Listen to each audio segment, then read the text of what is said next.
저는 한나라당이 이 특별법을 발의하겠다 그래서 참 어이없는 웃음이 나왔습니다.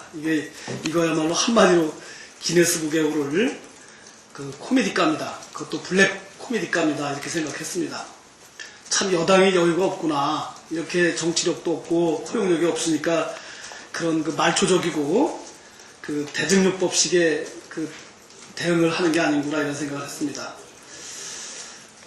이번에 국회 사태는 법이 없어서 그런 게 아닙니다. 그러니까 한나라당처럼 이렇게 특별법을 만들어서 대응하는 것은 그런 법률 만능주의 사고방식으로는 근본적으로 국회 내에서의 어떤 폭력이나 여야 간의 대립 갈등을 해결할 수가 없습니다.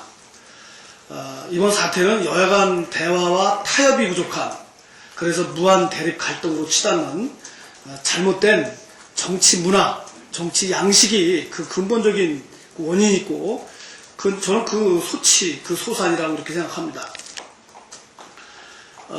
어쩌면 2월 또 다른 입법전쟁을 앞두고 한나라당은 야당 의원들 입막음 하려고 그런 정치적 의도를 갖고 이런 어처구니없는 특별법 만들겠다라는 발상을 한 거 아닌지 모르겠습니다.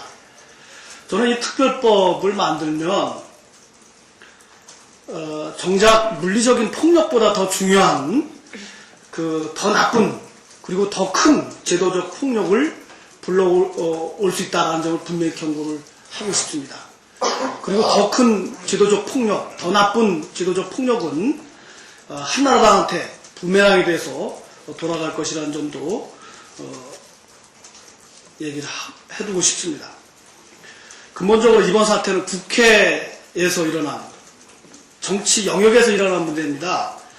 정치 과정으로 풀어야지 그게 의회주의 원리에 맞는다는 점을 다시 한번 말씀을 드리고 싶고, 또 결국 이번 사태의 본질 핵심이 뭐냐, 그것은 다수의 힘으로 소수 야당의 목소리를 무시하고 짓밟고 억압하는 그것이 더 큰 폭력이고, 또 특히 민주주의에서 중요한 법을 토론 없이 다수당 마음대로 처리하려는 것, 이것이 훨씬 더 나쁜 제도적인 폭력이기 때문에 이것을 막기 위해서 불가피하게 민주당은 자구조치를 취한 것이고, 그게 또 정당 방위이기도 합니다. 아까 문학진 의원님 잘 말씀을 해주셨는데, 굳이 비유해서 얘기하면 소매치기 절도범이 날치기 하려는데 정당 방위해야 되는 건 당연한 거 아닙니까? 그거는 더 큰 폭력에 대한, 더 큰 불법에 대한 정당한 자구조치이고 불가피한 정당 행위였다는 점을 말씀을 드리고, 그러면 국회 운영 앞으로 어떻게 할 것이냐, 대안은 첫 번째는 국회의장의 법안 직권상정 요건을 명확하게 하고 강화해야 된다고 생각합니다.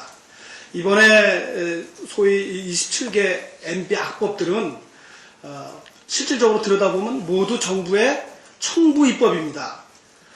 국회 제대로 기간 내 제출도 하지 않았을 뿐만 아니라 상임위 심사조차 안 됐고, 충실한 상임위 심사는 고사하고 상임위의 상정조차 되지 않은 법들입니다.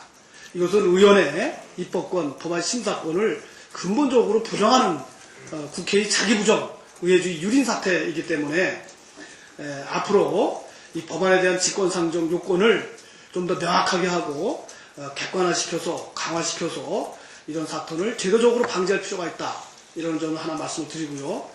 또 하나는 이번 기회에 필리버스터 제도를 도입할 필요가 있습니다. 이 필리버스터를 어떻게 번역해야 될지 모르겠습니다만, 합법적인 의사 진행 지연 방해 또는 지연행위라고 할 수 있는데, 이것은 선진 각국이 선진 정치 의회에서 다 도입되어 있는 제도들입니다.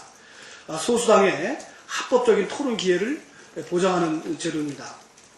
참고로 오바마 미국 대통령 당선자도 이 필리버스터 제도에 대해서는 다수의 횡포 위험을 차단하는 방화벽 구실을 한다, 이렇게 평가한 바 있습니다.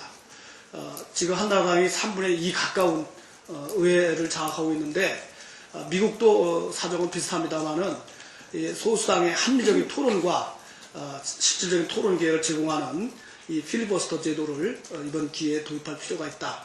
그리고 이 부분이 반드시 향후 국회 운영에서 원만하고 대화 타협을 강조하는 정치 문화를 정착시키기 위해서도 필요하다는 점을 강조하고 싶습니다. 이상입니다.